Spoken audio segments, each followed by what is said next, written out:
In our experience, not many organizations actually align their corporate brand with their corporate citizenship efforts. Are there any that come to mind for you as good examples that you admire from a peer perspective? And what advice would you give to anybody that is perhaps struggling with getting such, precise and appropriate alignment? I don't know about from the financial peer perspective. I think we're sort of trailblazing in that particular industry. But I mean, you look at Dove, right? And you look at what they have done for self-awareness and beauty of all women.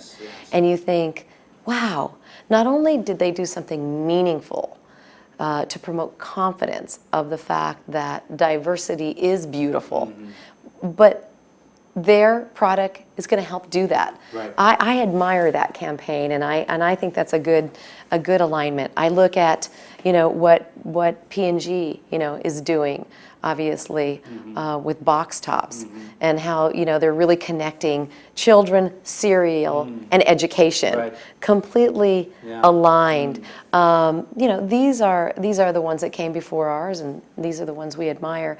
I think everybody's looking at it now, and I think it's difficult. I can't say that I would say there's a company who really got it wrong. Right. But I think that there are definitely companies that are getting it much, much more right. And here's the thing. You can still, going back to what we talked about earlier, you can still mount corporate philanthropy. You could even mount some cause marketing strategies. But what are they going to do for the personality of your brand, for the authenticity of your brand? We try very, very hard to stay deliberately close to our core consumer, close to where the business is going, and really say no to the other stuff. Right. It's hard. It is, and to be so succinct and compelling, and for the brand message to be building on the key components of the corporate citizenship commitment. I think we're at the stage now where the consumer is more believing of such efforts, and we've gone beyond the days of greenwashing, thankfully. But still, it's important to be able to cut through a relatively large amount of noise. And we believe the Western Union is somewhat unique in your ability to create such a compelling case. Well, thank you. We believe it too.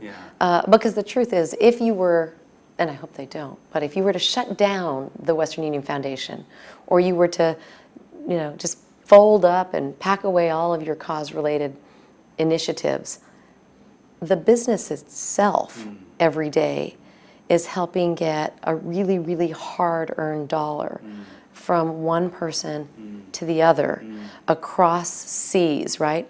Across vast geographies for very, very meaningful reasons.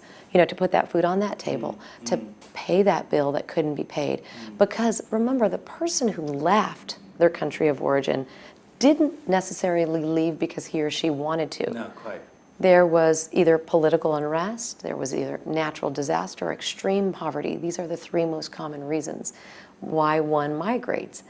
And you leave your family behind, obviously not in your heart, but physically.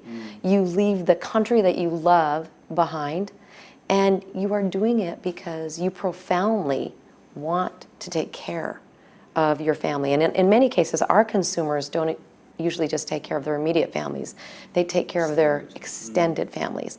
And I think of them as philanthropic heroes, because the truth is, most of our Western Union consumers send home 30%, 20%, sometimes 40% of what they earn goes straight back to their families in their home country. And you have to remember, it's not easy. No. They went somewhere that sometimes they are not necessarily welcomed. They may not know the language. They certainly don't know the lay of the land. And so they have to really confront some of that adversity. And they do that because in their heart they want to take care of their families. And they want to make a difference to getting their families to a different economic place. Those things obviously being true, what do you see as the most distinct challenges for the Western Union Foundation going forward? A lot of these economic and political situations are clearly going to remain in place in most parts of the world. So how both from a business and a foundational perspective, are you looking to grow your involvement and the purpose that you bring? That's an excellent question, and it's one that we're dealing with right now. Because we do operate in so many places and spaces, we operate in these 200 countries and territories, it gets a little difficult to determine what your geographic priorities will be. Do you establish your criteria by where the need is greatest in third world countries, where development is not taking hold, where there has been extreme disasters, say Haiti, for example? And do you decide that that is where you're going to put your time and your effort and your money, because that is just strictly the right thing to do? Or do you really overlay some of the business priorities? Right. Do you overlay where we're going to be launching a new product? Quite. Do you overlay where we have a very developed market and we want to hold on to that market position, right?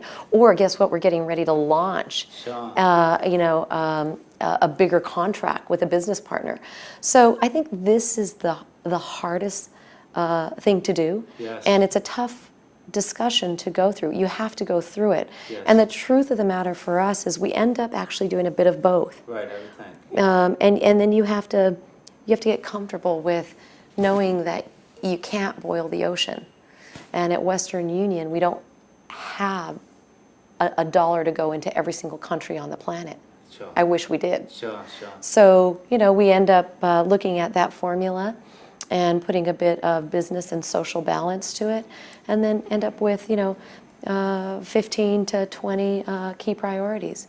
And we look at that through geographic priorities, we look at that through cause and partner priorities, and we look at that, through where real need is.